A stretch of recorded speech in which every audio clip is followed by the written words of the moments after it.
Here's my true story: Encounter with a Mimic. It was a rainy Saturday evening when my parents decided to head out for dinner, leaving my older sister and me alone for the first time. I was around 8, and she was 12, old enough to be in charge, or so my parents thought. The storm outside had intensified, and the rhythmic patter of rain against the windows had turned into a heavy downpour. We were curled up on the couch, watching cartoons, when the phone rang. My sister and I exchanged a glance. Who would be calling this late? She hesitated before answering. "Hello," she said cautiously. I watched her face twist into confusion, then something darker: fear. "Mom, wait, what? What do you mean we're screaming?" she stammered, her voice trembling. "No, we're fine. We're both fine." I sat up, alarmed. "What's wrong?" I asked, but she shushed me, her eyes wide. When she hung up, she looked pale. "Mom said someone called her. They said it was me. They told her I was screaming for help." I froze. "What? Why would someone do that?" My sister shook her head, trying to reassure me, but I could see she didn't believe her own words. "Probably a prank. Don't worry." Minutes passed, and the air grew heavier. The lights flickered once, then twice. We laughed nervously, trying to shake the unease. But then the phone rang again. This time, my sister hesitated. Finally, she picked up. "Hello," she said, her voice shaking. Suddenly, her face went pale again. "What do you mean, you hear screaming?" she whispered. She put the call on speaker. It was our dad's voice, frantic and desperate. "I just got a call from your mom. She said she heard you both crying and screaming for help. What's going on? Are you okay?" "We're fine," my sister insisted, her voice cracking. "We haven't made any calls. We're just sitting here." Dad was silent for a moment before he said, "Stay inside. Don't open the door for anyone. I'm coming home now." The line went dead. We sat there, paralyzed, unsure what to do. That's when we heard it. A faint knock at the back door. It was slow and deliberate, like someone was testing us. "Don't," my sister whispered when I moved to peek. "Stay here." The knocking grew louder, more insistent, then suddenly stopped. Silence stretched across the room, thick and oppressive. Then, clear as day, we heard my own voice call out from the other side of the door. "Help me. Please let me in. It's me." I froze. My sister's face turned as white as a sheet. "That's not you," she whispered. The voice outside shifted. This time, it was hers. "I'm hurt. Please open the door." Neither of us moved. The knocking started again, faster now, almost frantic. My sister grabbed my hand and dragged me upstairs to her room, locking the door behind us. We sat there in the dark, clutching each other, listening as the knocking turned to pounding, echoing through the house. When my parents finally came home, the noise stopped instantly. We ran downstairs, crying, and threw ourselves into their arms. They checked every door and window, but everything was locked. There was no sign of anyone or anything. Later, when they called the phone company, they were told no calls had been made to or from our house during the time they received those chilling messages. To this day, neither my sister nor I can explain what happened that night, but we've never stayed home alone since.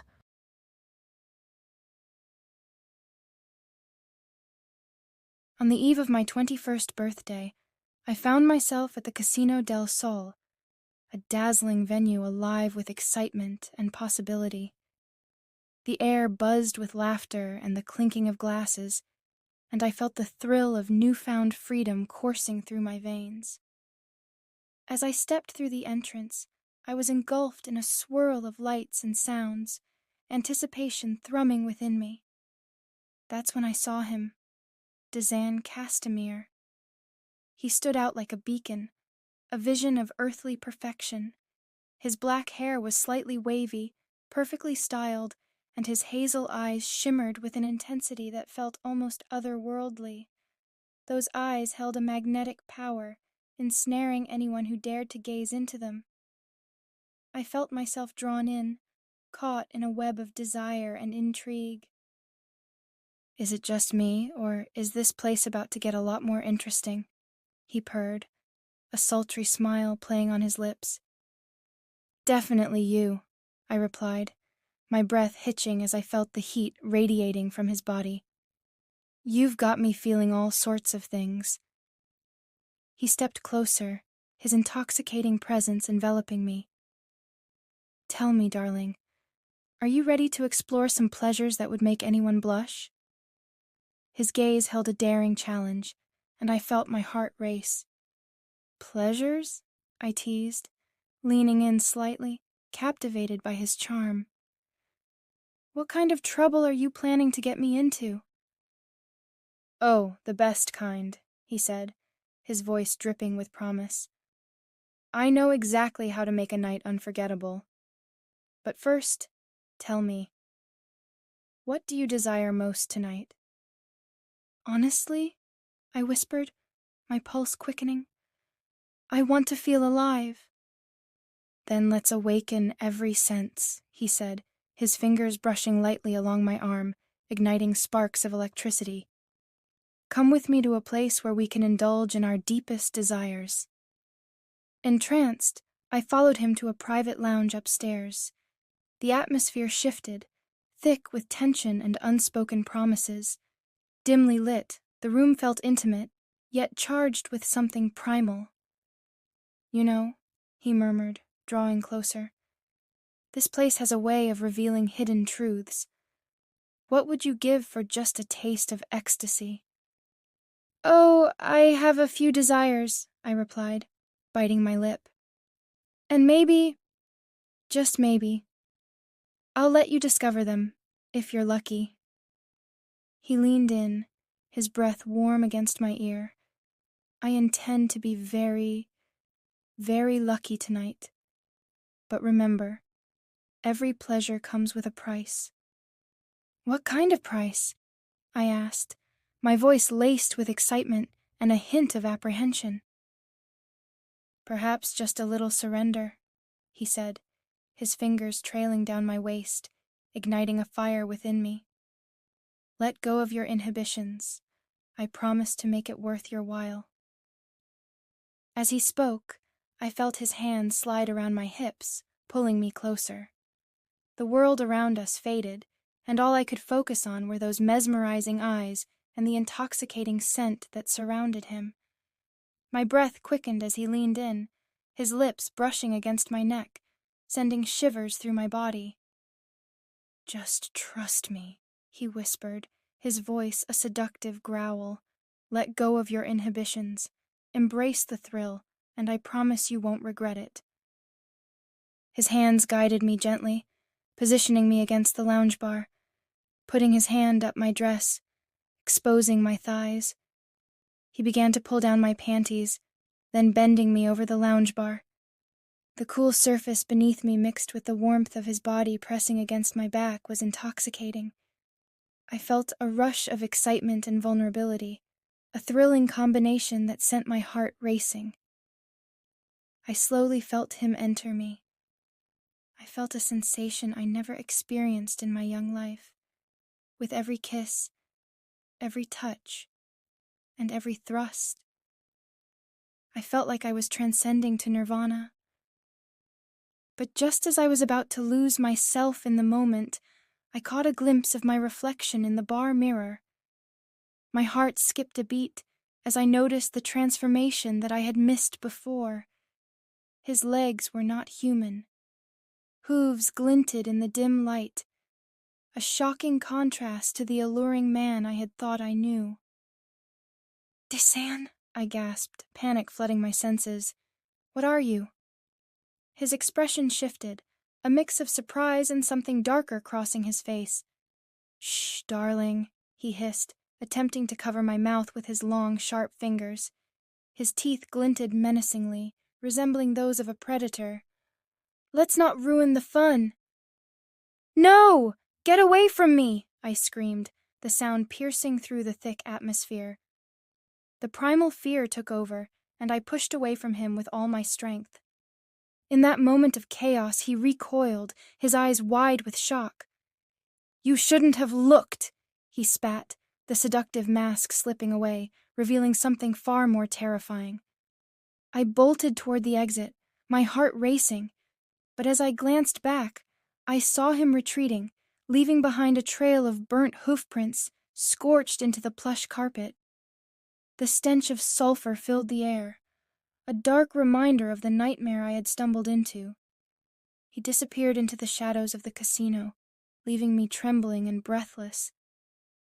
The laughter of patrons morphed into a cacophony of madness as I stumbled through the dimly lit corridors. I felt the weight of unseen eyes upon me, a creeping dread coiling around my heart. When I finally made it outside, I gasped for air, desperate to regain my composure. I hurried to tell my friends, but their faces were filled with skepticism. You're just drunk. One of them laughed, dismissing my frantic words. You probably imagined it. No, you don't understand. I stammered, but they laughed again, brushing off my fear as a wild tale spun from youthful exuberance. As the night wore on, my attempts to recount the truth fell on deaf ears. The more I insisted, the more they rolled their eyes, convinced I was merely caught up in the thrill of my birthday. Alone in my disbelief, I realized that in a world where beauty often masked darkness, no one would ever believe the truth I had witnessed. I would carry the weight of that night forever, haunted by the memory of Dizan Castamere, a master of seduction and darkness whose true nature had been revealed in the most terrifying way. The casino had become a prison of my own making, and as my friends continued to laugh, I knew that the nightmare I experienced would remain my secret, lost in the shadows.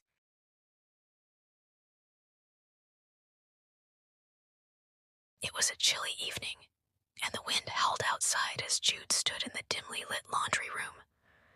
The rhythmic thud of the washing machine was oddly comforting, a familiar backdrop to the mundane task of folding clothes. The flickering fluorescent light above cast eerie shadows on the walls, but Jude brushed off the creeping sense of unease. She was home alone, but it was a routine she had grown accustomed to since her father passed away years ago. As she reached for a fresh stack of towels, a sudden chill swept through the room, making her shiver. She paused for a moment, feeling as though the air had thickened around her. Just then, echoing through the stillness, came a voice that sent icy fingers down her spine. Jude. It was unmistakable. Her father's voice, deep and resonant, calling her name. Jude's heart raced. Dad, she called out, half hoping this was some twisted joke or a figment of her imagination. Silence enveloped her, and she strained to hear any response. The washing machine continued its monotonous cycle, but the ghostly echo of her father's voice lingered in the air. She shook her head, trying to dismiss it as fatigue or stress. But then she heard it again, clearer this time, reverberating through the house. Jude. The voice was filled with urgency, almost panic. Fear gripped her, and she took a cautious step toward the door, glancing back at the laundry room, where shadows appeared to dance in the corners. Dad, where are you? Jude's voice trembled as she called out, hoping against hope for an answer. She felt drawn toward the source of the voice, as if an invisible thread was pulling her down the dim hallway. The air grew heavier with each step she took, each creak of the floorboards echoing like a warning. She reached the living room, and the temperature dropped noticeably. The curtains swayed as if a breeze had passed through, but the windows were shut tight. Jude. The voice came again, more insistent, this time from the direction of the basement door. Jude hesitated, staring at the darkened threshold. Memories flooded her mind. Her father's laughter, their moments together, this world. This isn't real, she whispered to herself, but the weight of the moment pressed heavily upon her. Summoning her courage, she approached the door and grasped the cold handle, feeling a jolt of electricity through her body. With a deep breath, she pulled it open. The stairs descended into darkness, the air thick with dust and the scent of old wood. "Dad," she called, her voice barely above a whisper. Silence. Just as she was about to turn back, the voice echoed again, now closer and more desperate. "Jude, help me." Panic surged through her. She stumbled down the stairs, the beam of her phone illuminating the walls, revealing peeling paint and cobwebs. The voice continued to call, each utterance clawing at her heart. "Jude." Then, in the dim light, she saw a figure at the bottom of the stairs. It was her father, or at least someone who looked like him, shrouded in shadow and despair. "Jude, please."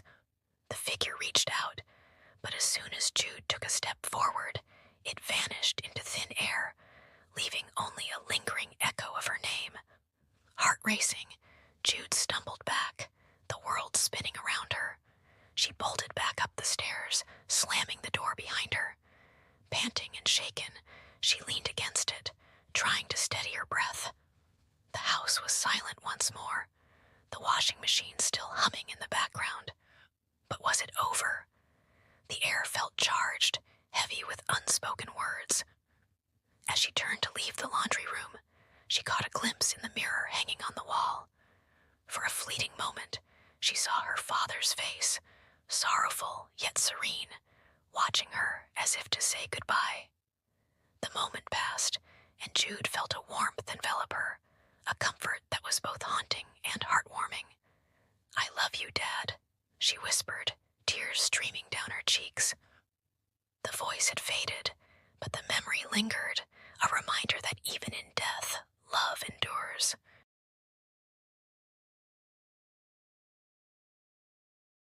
When I lived on East Smoot Road, my younger brother Brian and I shared a small bedroom filled with toys and echoes of childhood laughter. Our neighborhood was quiet, where the sounds of crickets and rustling leaves filled the night air.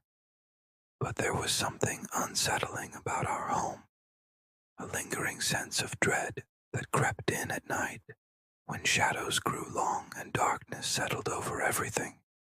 One night, after a long day of outdoor adventures, I was tucked into bed, the familiar weight of my blanket providing comfort.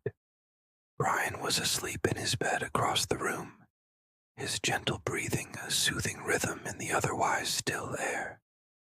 As I lay there staring at the ceiling, I felt a creeping sensation, as if something were watching me. Suddenly I heard it, a faint sound like soft footsteps pattering against the floor, approaching my room. The sound was so quiet at first that I wondered if I was imagining it, but then it grew clearer, a rhythmic tapping that echoed in the stillness of the night. My heart raced as I strained to listen, the footsteps drawing closer. As I turned to peer into the darkness, I felt a chill creep down my spine. The door to my room creaked open slowly, and to my horror I saw them. Strange little dolls entering my room, one after the other. I had never seen them before. They weren't toys we owned. Their mismatched features and shiny eyes glinted in the dim light, and they moved with an unnatural grace, their tiny feet padding softly across the floor. The first doll was small, its porcelain face cracked and chipped, but its eyes shone with a malevolent glimmer. It waddled toward my bed, followed by another doll, slightly taller, with wild hair and a twisted smile. The sound of their footsteps sent chills through me as they advanced, their eyes fixed on me with an unsettling intensity. "Brian," I whispered urgently, shaking him awake, but he merely groaned and rolled over, oblivious to the horror unfolding beside him. The dolls continued their sinister march, their tiny footsteps echoing in my mind, growing louder and more insistent. The smallest doll reached my bed first, its vacant smile twisting into something more sinister. It climbed up the blankets, and I could feel the weight of its plastic body pressing down on me. Panic surged through me as I scrambled back, pressing myself against the headboard.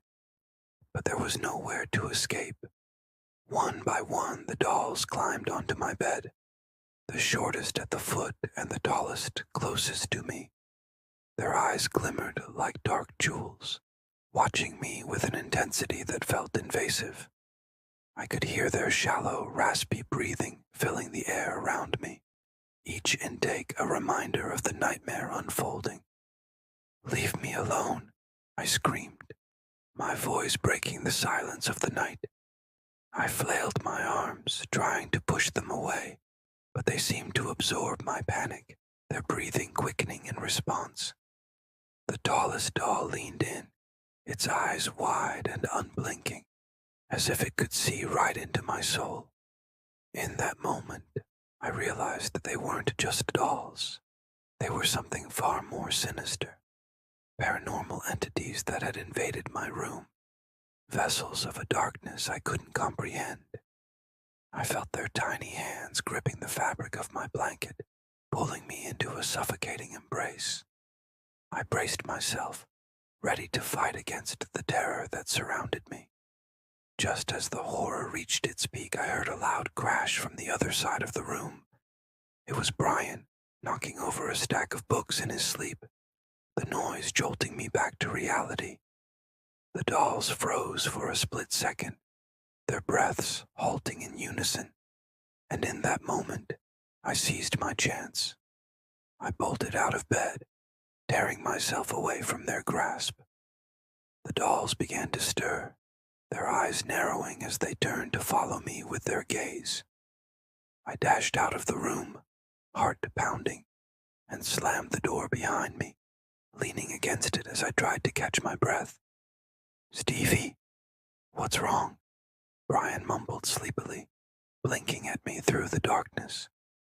"Dolls, they're alive," I stammered, my voice trembling. But as I looked back at the door, I could see nothing but the stillness of the night. The dolls were gone, their presence receding into the shadows. Brian sat up, rubbing his eyes. "You're just dreaming. There's nothing there." But I knew what I had seen. I could still hear their breath echoing in my ears, the chilling reminder of the terror I had just escaped. I spent the rest of the night huddled on the floor beside Brian's bed, clutching a pillow tightly, too afraid to close my eyes. The next morning, I gathered the courage to return to our room. The bed was empty, and the dolls were nowhere to be found. I tried to convince myself that it had all been a nightmare, but the sense of dread lingered in the air. From that day forward, I kept my distance from the area where the dolls had appeared, refusing to play with them or even acknowledge their existence.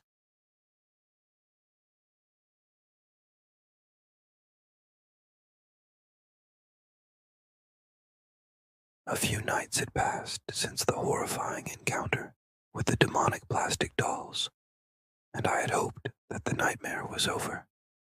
Brian remained blissfully unaware of the terror that haunted my nights, laughing and playing with his toys as if nothing had happened. But I knew better. The uneasy feeling lingered, like a shadow that refused to leave. That evening, as the sun dipped below the horizon, a chill crept into our bedroom. I lay in bed, staring at the ceiling, hyper-aware of the darkness gathering in the corners. I could hear Brian's soft breathing beside me, but my heart raced, anticipating the dreaded sound. It came, faint at first, a series of tiny plastic footsteps tapping against the hardwood floor. They were back. I squeezed my eyes shut, wishing desperately that it was just my imagination. The footsteps grew louder, their rhythm steady and deliberate.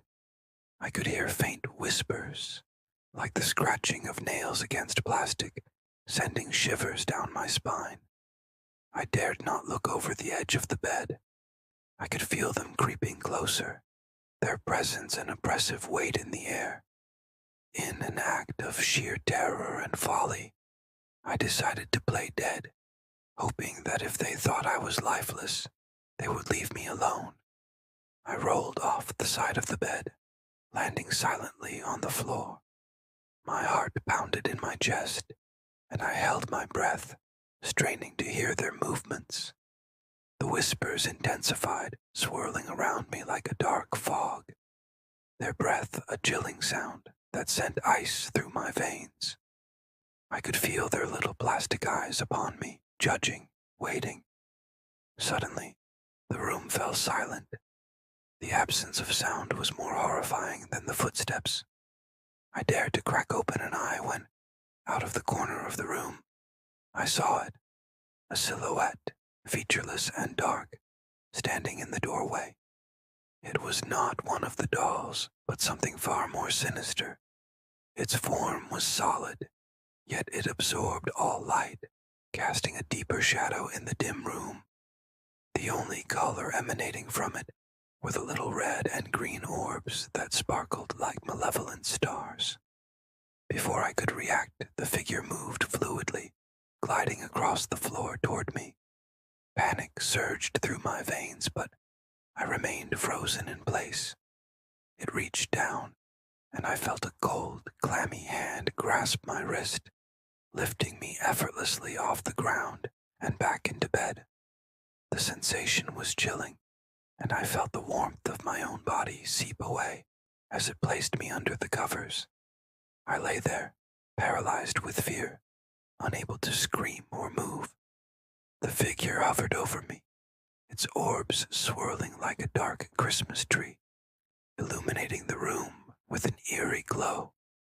I caught a glimpse of the dolls, their faces twisted into grotesque smiles, standing at the foot of my bed, their eyes glimmering with malicious delight.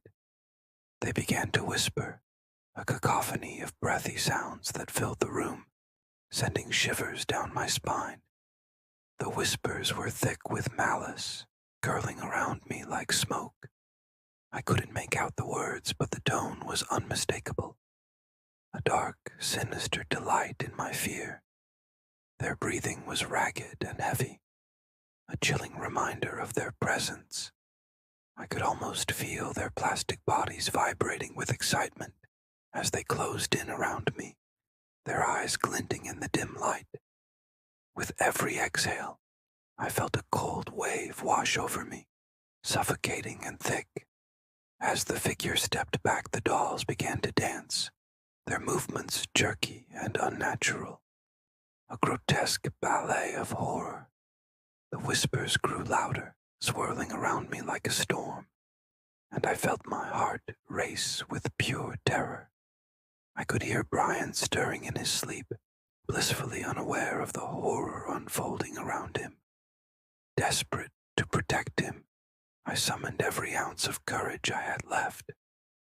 But instead of speaking out, I screamed, a sound that shattered the silence, clawing its way through the darkness. The dolls froze, their whispers cutting off abruptly, and the room fell into an oppressive stillness. The figure loomed closer, its orbs flickering ominously. "You should have stayed quiet," it whispered, the voice like ice slicing through the air. "Now you've sealed your fate." A moment of tense silence hung in the air, before the dolls erupted into eerie laughter, a sound that twisted my gut with fear. Their breathing turned into a sinister rhythm, a dark chorus that filled the room with dread. They shivered with delight, their whispers merging into a single, ominous sound that echoed around me. "We'll return for you," they breathed, their voices mingling into an unsettling melody.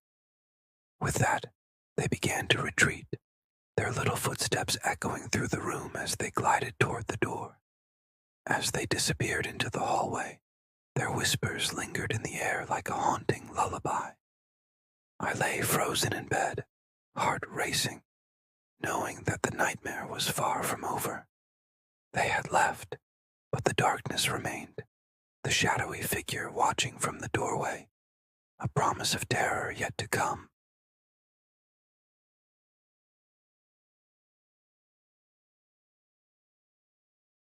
The night before our big move, the air was thick with anticipation and exhaustion. My parents had spent the entire day packing up our lives into boxes, leaving little time for my younger brother Brian and me to process the change. As we lay in our beds, the house felt eerily quiet, a stark contrast to the chaos outside. Suddenly, a thunderous crash jolted us awake. A drunk driver had slammed into the house next door, the impact reverberating through our walls. We could hear the anguished moans of the driver, a haunting sound that sent chills down my spine. He stumbled closer to our rooms, his footsteps heavy and erratic, panic filling the air. "Stevie, did you hear that?" Brian whispered, his voice shaking with fear. I nodded, heart racing. Listening intently, we heard him mumbling in agony. "The dolls, the black apparition, the road." His words were slurred, filled with terror, and I felt a cold sweat break out on my skin. My mind immediately flashed back to the horrors of East Smoot Road, the tiny dolls, and the dark figure that had haunted my nights. "What is he talking about?" Brian asked, his eyes wide with confusion. I wanted to explain, but I didn't want to frighten him even more. Instead, I just shook my head, trying to listen to the man's ramblings. "He saw them. They made me crash," the driver cried out, his voice echoing in the night. "The dolls. They were in the road, and that black figure, it was watching me." Just then, the blaring sirens of police cars filled the air, their lights flashing through our window. The commotion outside intensified, and we heard officers calling out, searching for the driver. But when they arrived, the yard revealed nothing but a case of Bud Light and a trail of footprints leading away from the scene. The driver continued his panicked cries, but the police seemed baffled, unable to comprehend his ramblings about dolls and shadows. After a tense few minutes, the paramedics arrived and began tending to him, while officers tried to piece together the incident. Once the chaos subsided and the officers left, a heavy silence settled over our home. Brian and I lay in our beds, still wide awake, the adrenaline coursing through our veins. I couldn't shake the feeling that something was waiting for us. "Do you think it's true?" Brian finally asked, his voice trembling. "About the dolls and the black figure?" I hesitated, unsure how much to reveal. I think it might be," I admitted, my heart racing at the thought of the horrors I had faced before. "But let's just try to go to sleep. Maybe it was just a bad dream." As we tried to settle back into our beds, sleep eluded us. The air grew heavy, and I could feel an unseen presence creeping into the room. Just when I thought we might finally drift off, it happened. From the corner of the room, I heard the soft sound of tiny footsteps, a familiar sound that sent chills down my spine. I turned to Brian, who was staring wide-eyed at the shadows gathering in the corners. "Stevie, what's happening?" he gasped, clutching his blanket. I didn't have an answer. I felt the weight of the night pressing down on us, and soon the tiny evil dolls began to emerge from the darkness, their hard, shiny eyes glinting with wicked intent as they arranged themselves in a menacing line, shortest to tallest, just as the driver had described. The room grew colder, and I could hear them breathing, a slow, sinister sound that filled the space with palpable dread. The doll's plastic footsteps echoed against the wooden floor, each step deliberate and mocking, as if they were savoring our fear. Their eyes were cold and unfeeling, reflecting nothing but malice and hunger. "Look who's awake," one of them hissed, its voice barely above a whisper but laced with venom. "We've come to play." Brian clutched my arm, his grip tight with fear. "Stevie, what do we do?" he pleaded, his voice trembling. I felt paralyzed, unable to move or speak. The dolls advanced slowly, their laughter echoing in the darkness, a chilling melody that filled the air with the dread. I could see their mouths moving, forming silent taunts, each one a reminder of the horrors that haunted us. Then, just behind them, I saw it, the large black silhouette, looming in the shadows like a dark storm cloud. It was massive, a presence that seemed to absorb all light around it and radiated a terrible energy. Faintly, I could see red and green orbs flickering within its depths, casting an eerie glow that illuminated the doll's twisted features. But just when I thought we might have a chance, the dolls surged forward, their tiny feet pounding against the floor in a frenzy, their breaths growing louder and more frantic. "You can't escape us," they taunted, their eyes glinting with malevolent joy. The room felt suffocating as the dolls encircled us once more, their intent clear. They wanted to hurt us, to plunge us back into the nightmare from which we had tried to flee. The oppressive darkness wrapped around us like a shroud, and I could feel my resolve wavering. As dawn broke, the first light seeping through the curtains, I lay in bed, heart racing, unable to shake the feeling of dread. Brian was silent, his eyes wide and unblinking, the terror of the night still etched on his face. We got out of bed, the calm morning light doing little to ease the heaviness in our chests. After a long sleepless night filled with echoes of whispers and shadowy figures, we trudged downstairs to join our parents, who were busy loading the car with boxes and bags for the new house. "Ready to go?" our dad asked, smiling brightly, unaware of the darkness that had haunted us. I exchanged a glance with Brian, and though we nodded, the weight of the previous night lingered in the back of our minds. As we climbed into the car, the sunlight felt strangely warm, but I couldn't shake the sense that the dolls and the black apparition were still out there, waiting, biding their time. The morning was calm, but as we pulled away from the house, I knew that the saga of East Smoot Road was far from over. The darkness would follow us just beyond the horizon, lurking in the shadows, ready to return when we least expected it.